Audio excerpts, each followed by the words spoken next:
Bonjour, bienvenue dans le Dico de l'orientation où je t'explique un ou plusieurs mots de l'enseignement supérieur, parfois difficiles à décrypter. Si je te dis que pour devenir IDE, il faut faire des études dans un IFSI, qu'est-ce que tu comprends? Rien? Pas de problème, je suis là pour t'aiguiller et t'aider à comprendre ces deux sigles. On va parler d'un métier que tu connais forcément, pas de panique, puisque je vais t'expliquer en quoi consistent les études d'infirmier.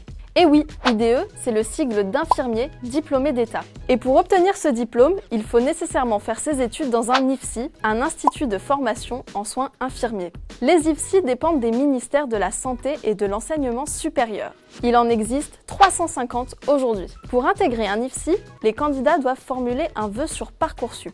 Une fois celui-ci obtenu, ils intègrent l'école pendant 3 ans. À l'issue du diplôme, les jeunes infirmiers obtiennent officiellement un grade de licence. En IFSI, on apprend aussi bien la théorie que la pratique. Pendant leurs études, les élèves découvrent notamment comment prodiguer de nombreux soins. Mais ils étudient aussi les processus traumatiques, la psychologie, l'anthropologie, les questions autour de la santé publique et comment prodiguer des soins palliatifs pour les personnes en fin de vie. Durant toute leur formation, les élèves infirmiers doivent réaliser 6 stages, soit 1 par semestre. Les étudiants doivent par ailleurs réaliser un service sanitaire durant 6 semaines au sein d'une PMI, d'un EHPAD, d'un établissement scolaire ou d'une association telle que le Secours populaire par exemple. L'objectif de ce service sanitaire? Initier les futurs professionnels de santé à la prévention médicale. À la fin de leurs études, les élèves infirmiers doivent aussi présenter un mémoire de recherche sur un sujet de leur choix.